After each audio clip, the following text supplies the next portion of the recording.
Welcome back to Mayhem Reviews. We're going to be reviewing Captain Marvel. It's the 21st movie from Marvel Studios. 10 years in the making. And we finally have our first female-led Marvel movie. So essentially the story is, Carol Danvers doesn't remember anything about her, but she is a Kree warrior, and she is brought to Earth somehow. We can't explain that until later.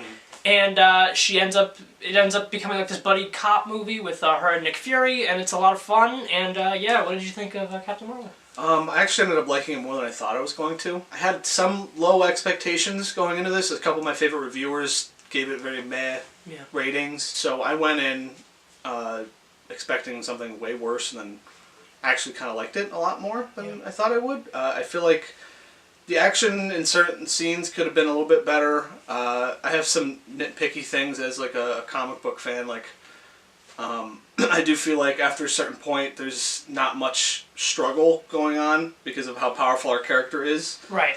And I think that would have been better if you threw another character at her that was around as strong as she was, so we could get like an actually interesting fight where there's stakes going on, as opposed to like I'm just one-shotting entire spaceships and that's it. Yeah, overall I think I enjoyed it a lot more than I thought I would as well. I don't know why I had very low expectations. I think it was just all the political side of it with like Brie Larson on Twitter. It just wasn't. It was creating a very ugly narrative, and I wasn't really looking forward to it. That being said, I do think it is a very female empowering movie, and I think it's very good for like young girls to see this, because I think it's inspiring to them, and I think it's kind of criminal that it's taken this long to get a female-led Marvel movie. That being said, we do have Wonder Woman, and that was also great, and we have this now. That's it. Wonder Woman was better. Wonder Woman's better, yeah, I agree. But and they also beat Marvel to the punch there. But I'm glad that we now have these two very good movies that are female-led, and they're big superhero comic book movies. It's very inspiring, and I think it's great, and it's a step in the right direction for the future. I don't know what it was. I just did not think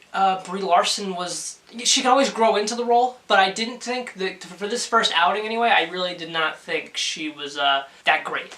I thought she has done better. I think she had some pretty good moments, though. Sure, yeah. Like there's one part kind of towards the beginning in particular that I really liked was she's fighting an alien, and the alien like hisses and roars at her right before they're about to fight, and then she also like screams at it, and it's very like primal, like she's really into the fighting and everything. I thought that was like a fun bit of the character. I liked that whole sequence a lot. I thought that was really good. That might be the best action sequence in the movie. There's a lot of great action moments for sure. I don't know what it was. I feel like Brie Larson was just kind of ordered to play this role in a weird way. And I think that moving forward, however, I do think that she can grow with the sequels, and I think she can really come into her own. Much like I've been seeing the comparisons around where it's like Chris Evans and Chris Hemsworth weren't that great out the gate, but then they grew into the roles. You know what? That is right. People weren't really talking about how great Thor was until like, Ragnarok. Really. Yeah, I think he didn't really know what he was doing until Ragnarok, and then he really found his footing, and now he's one of the best characters in the whole series. Nobody's going to come out now and be Robert Downey Jr. Nobody's going to recreate that. That was just once in a lifetime. Besides her, though, I mean, Samuel Jackson as Nick Fury's great. Ben Mendelsohn as Talos, the main Skrull villain. He's very good. Yeah, and really surprised how much I liked him. Yeah, me too. I was hearing prior to seeing it that Ben Mendelsohn kind of steals the show. I was like, really? Like he kind of has been playing the same role since like Rogue One, and I was like, I don't see how he can do anything different with this, but he really does. Something different. It's great. He did a great job, and I really saw his talent come through here. Yeah, I really expected him to be like, I don't know, what's the villain from Thor 2? Yeah, Malekith. I was expecting just like I don't know, somebody with lots of face makeup that's played by a really good actor that gets like 2 lines of dialogue and does nothing interesting. But no, this is actually the exact opposite. And it's very pretty layered. Like there's a lot of twists and turns with the story, and I was pretty surprised. Yeah, I was invested in the story. Definitely, me too. I like that. I think it's got some emotional moments too. The de-aging CGI was very good. Best I've ever seen for especially for the whole movie. Yeah, exactly. The whole movie. The whole movie. Samuel Jackson, the best de-aging technology. It's fantastic, and also I can't remember her name. Rambeau.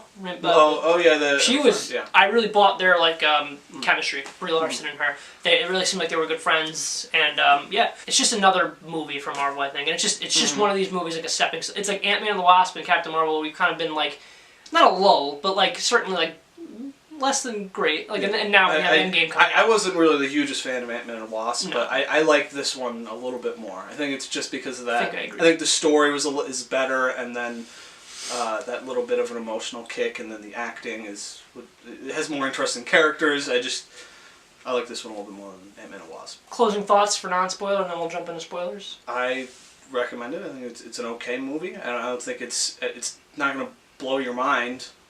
Yeah, manage your expectations for sure, and I think you're going to have a lot of fun with it. Mm-hmm. I do hope, though, that she is integrated well into the future of the MCU, and not just like the powerhouse. Because it is.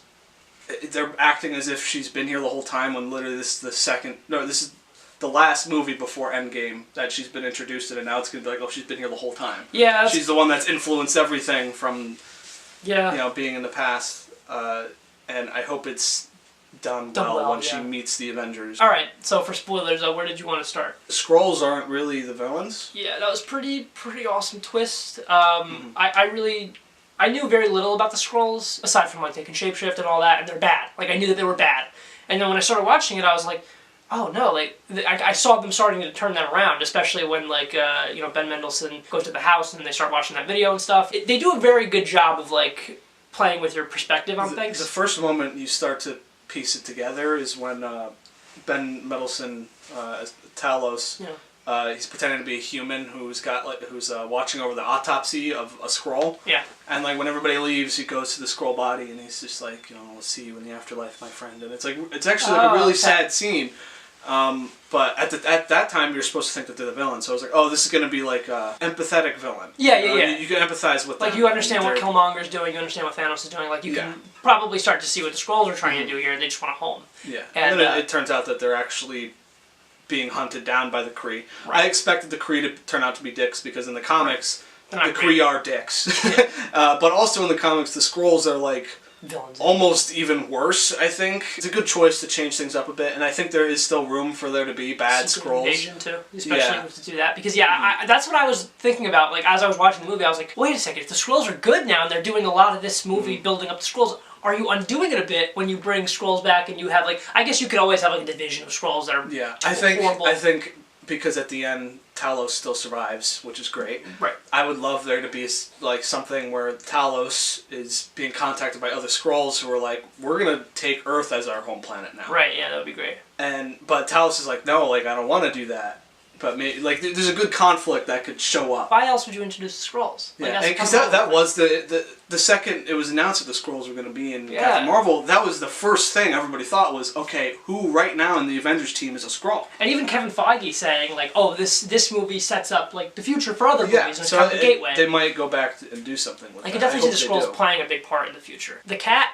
Talk about Goose. I guess the biggest spoiler would be that the cat does scratch Nick Fury's eye, and that's the reason he wears the eye patch in the future. Controversial. I think a lot of people aren't big fans of it, and I thought it was funny, but I do think it takes away from other really great moments in movies like The Winter Soldier, which was like the big one that I've been hearing about. Yeah, when in Winter Soldier, when he shows the eye and he's like, last person I trusted, I lost an eye, and then it's like a cat. And then when you hear, okay, the Skrulls are going to be in this movie, you assume that he's going to trust somebody, and then it's going to turn out they're a Skrull, and then they're going to attack him and destroy his eye. Would have been more interesting that way. But I don't dislike it. I don't hate it. It's just, it's so weird because it's like tacked on at the end of the film. It's like, it's almost like it knows that you're watching this movie waiting for Nick Fury to lose his eye, and then like after the conflict is resolved, you're like, huh, and then he's holding it, I'm like, oh god. Yeah, he's holding the cat, it's in his face, the cat starts to get a little agitated, and I'm like, this is when it's gonna happen. And then it just scratches his eye. He doesn't really, like, he goes, oh, motherfucker!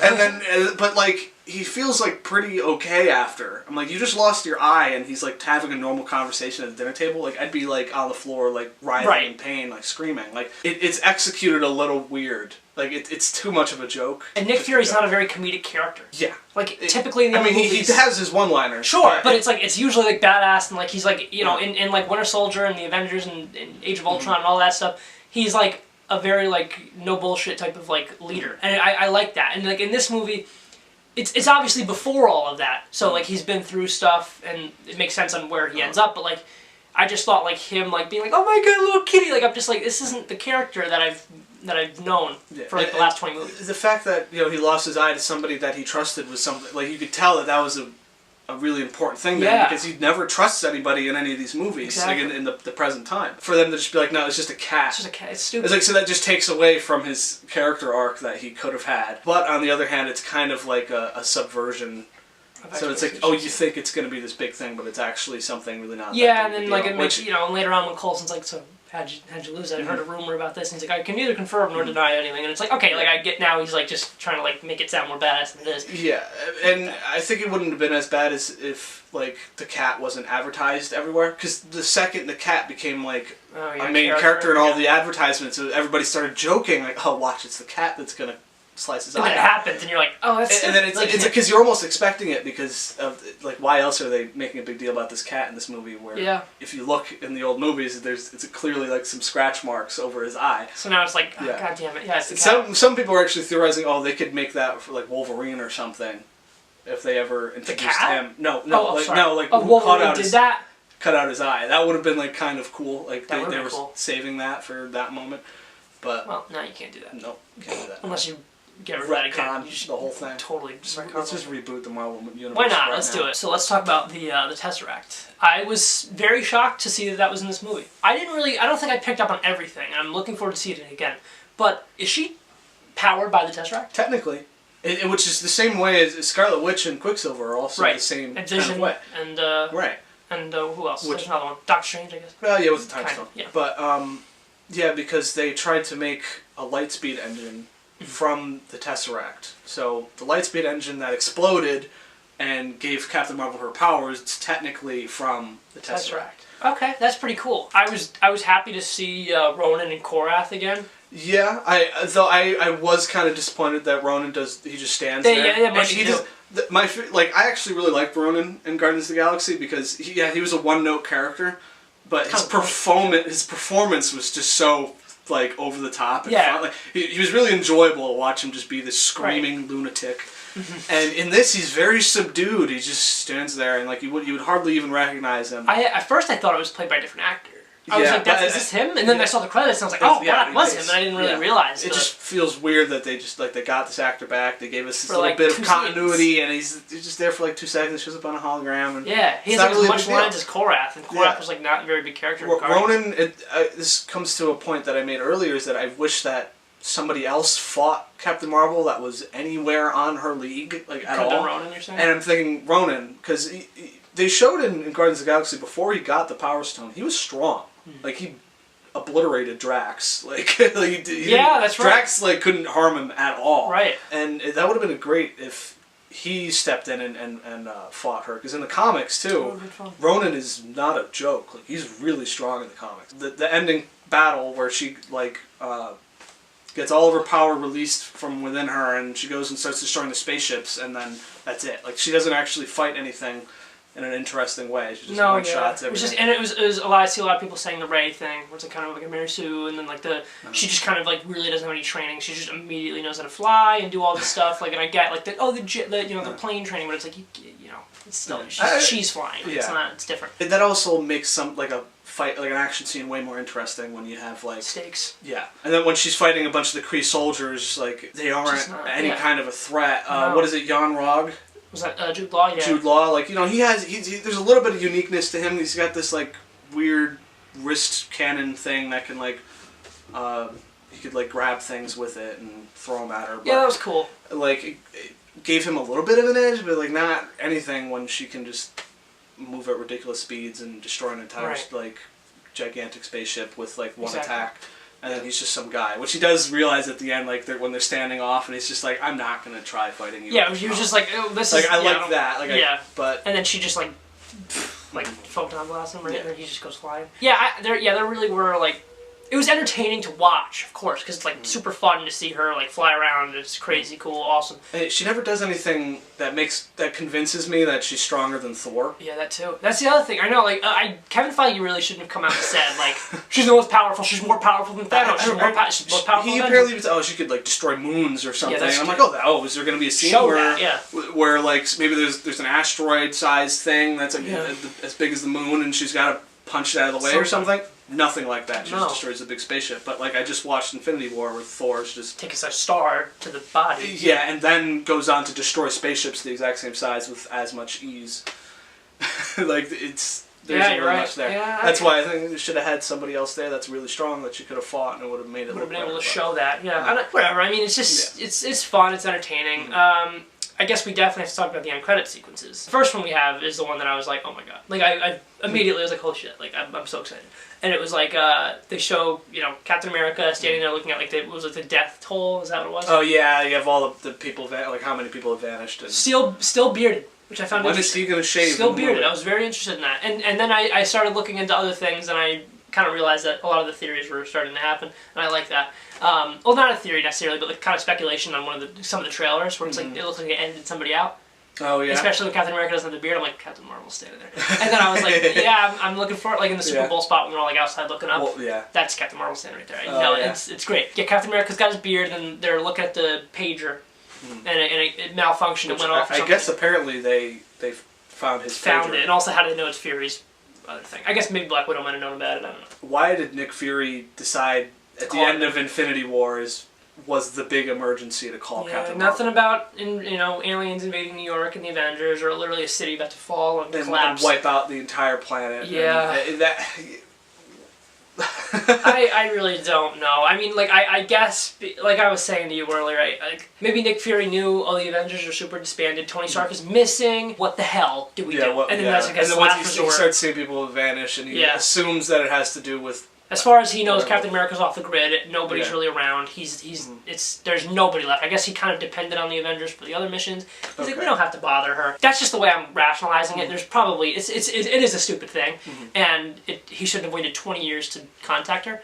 But she shows up. Where's Fury? And it's gets you super hype. And now you're ready for Endgame. I do think that's an actual scene. Yes, it's definitely. That looks exactly like the Civil War deal, or the Ant-Man. Yeah, it's straight from the movie. Yeah, I agree, especially because, like, why would you have your end credit scene be, like, a big kind of point in Endgame? And because not a lot of... It wouldn't be shown. Yeah, it's definitely a scene from Endgame. Yeah, exactly. I'm not saying not a lot of people are going to see this, but, like, not as many as Endgame. So it's like, it's like some people might not see this scene, and then they're missing out on, like, a big point in Endgame. So, yeah, and then the other end credit scene is the cat spitting up the Tesseract. Kind of a stupid thing. Little joke. But I thought it was better than most of the stupid little joke things. It was okay. I actually really at least that explains, like, okay, the Tesseract isn't just stuck inside the cat. Yeah, that was fine. It makes sense continuity-wise. Captain Marvel's pretty fun. I definitely would recommend it, as would you. So what did you guys think of Captain Marvel? Comment down below. Let us know. Were you disappointed by it? Did you enjoy it? Let us know. And are you going to see Endgame next month? So close. That's right. I'm excited. You're excited. It's going to be a good time. So thank you so much for watching, and be sure to like, comment, and subscribe, and we'll see you guys next time. Goodbye. Bye.